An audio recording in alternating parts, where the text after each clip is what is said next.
यानंतर एक महत्त्वाची ब्रेकिंग बातमी येते। सांगलीमधून काँग्रेसचे दिवंगत नेते शिवाजीराव देशमुख यांच्या निधनानंतर रिक्त झालेल्या विधान परिषदेच्या आमदार पदाच्या निवडणुकीसाठी सांगली भाजपचे ग्रामीण जिल्हाध्यक्ष पृथ्वीराज देशमुख भाजपकडून आज अर्ज भरण्याची शक्यता आहे।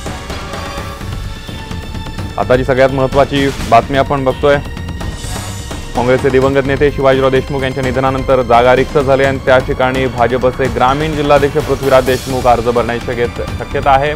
आसिफ मुर्सल आपले प्रतिनिधी आपल्या सोबत आहेत। आसिफ, काय अधिक माहिती देशील याच्याबद्दल? दीप, काँग्रेसचे ज्येष्ठ नेते शिवाजीराव देशमुख यांच्या निधनानंतर जी रिक्त झालेली जागा आहे त्यासाठी आज भाजपकडून भाजपचे जिल्हाध्यक्ष पृथ्वीराज देशमुख हे अर्ज भरण्याची शक्यता आहे।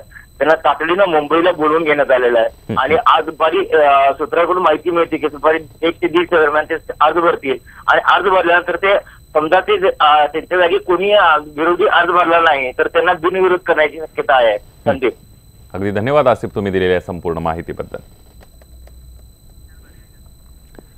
लोकसभा निकालानंतर पंतप्रधान नरेंद्र मोदी आज पहिल्यांदाच वाराणसीला जाणार आहेत। तिथे मतदारांना ते धन्यवाद देऊन काशीमध्ये बाबा विश्वनाथाचं दर्शन घेणार आहेत आणि त्यानंतर मोदी गंगा आरती सुद्धा करणार आहेत।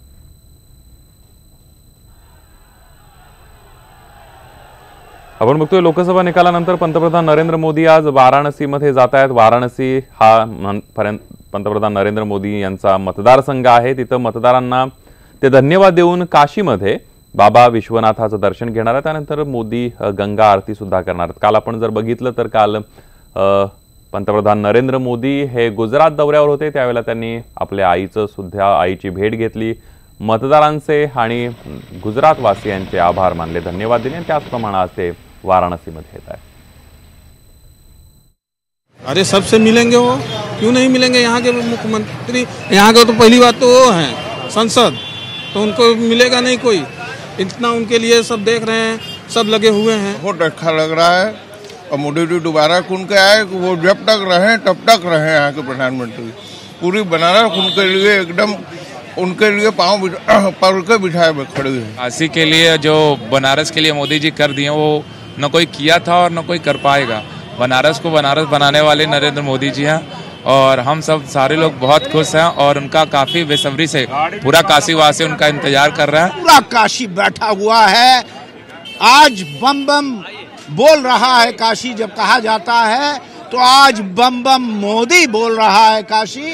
अपार हम लोगों को हर्ष है और हम लोग जानते हैं कि देश में खुशहाली अगर आ सकती है किसी नेता से तो यही माननीय मोदी जी हैं। बहुत खुशी का अनुभव हो रहा है और भारत ने एक प्रधानमंत्री ने एक विश्व नेता बनारस ने दिया और हमें आशा है कि भारत एक महाशक्ति बनेगा उनके नेतृत्व में। और देख रहे हैं कि इतना अच्छा काई रोड बनवा रहे हैं, इसके पहले हमको कभी देखा ही नहीं था ऐसा। और जब से आ रहे हैं हम यहाँ 8 साल 10 साल से देख रहे हैं लगातार, फिर भी बहुत अच्छा हो रहा है सर। डोंबिवलीमधली डोंबिवलीमध्ये चक्क सापांसोबत जीव घेणार टिकटॉक करण्याचा एक व्हिडिओ समोर आलेला आहे आणि या व्हिडिओतील 2 युवकांना वनविभागाने ताब्यात घेतलंय। हे दोन्ही युवक डोंबिवलीचे रहिवासी असल्याचं कळतंय। मागील काही दिवसांपासून त्यांनी सापांचं चुंबन घेताना असे अनेक टिकटॉक व्हिडिओ तयार केले होते। ते व्हिडिओ पाहून प्राणीमित्रांनी त्यांचा शोध घेतला आणि त्यांना ताब्यात घेतलं। उन्हाळा पावसाळ्यामध्ये मिळणारा रानमेवा म्हणजे शहरवासियांसाठी मेजवानी आणि आदिवासी कुटुंबांसाठी पोट भरण्याचं साधन असतं। हा रानमेवा कसा गोळा केला जातो त्यामागच्या धडपडीवरचाच एक स्पेशल रिपोर्ट बघूया।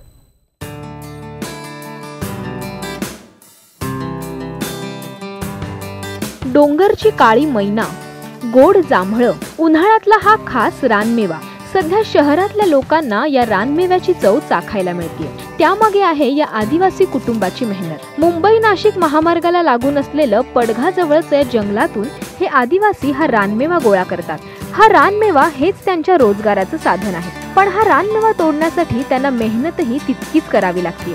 करवंदांच्या काटेरी जाळीतून एक एक करवंद तोडून टोपली भरली जाते। तसंच जांभळाच्या मोठमोठ्या झाडांवरची जांभळं बांबून हलवून खाली पाडली जातात आणि मच्छरदाणीत ती झेलली जातात। उन्हाळ्यामध्ये आंबे भेटतात, जांभळा भेटतात, करवंदा, या आपले धामणं, या आटरून, त्याच्यावर आम्ही 12 महिने घालवतो कसा तरी। गोड जंगली आंबे हे सुद्धा अनेकांच्या खास आवडीचे। कोणतेही केमिकल्स न वापरलेले हे आंबे झाडावर चढून तोडले जातात। सकाळपासून करवंद, जांभळं, आंबे, तोरणे, धामणे तोडून टोपल्या भरून आपल्या घरी आणून ठेवतात. त्यानंतर दुपारच्या वेळेस मुंबई नाशिक महामार्गावरच्या खडवली रोडवर या टोपल्यांमधील हा रानमेवा शहरवासियांसाठी खुला करण्यात येतो. 30 वर्षापूर्वी झालं, 30 वर्षापासून हे चाललंय. करवंद, दामणं, तोरणं अशावर आमचं चालवणं आहे. इथं पोटभर काडेने आकडीने हिलवता आले ते हिलवणार, अशा पद्धतीने काढतो. हा रानमेवा हेच या आदिवासींच्या पोट भरण्याचं साधन. पण आता जंगलांवरही बिल्डरांची नजर जाते आणि त्यांच्या हितासाठी अनेकदा धोरणं राबवली जात आहेत. पण ही जंगलं गेली तर आदिवासींवर उपासमारीचं संकट येणार आहे. आता जो कायदा होऊ घालतात या कायद्यामध्ये अक्षरशः आदिवासी हा उद्ध्वस्त होणार आहे.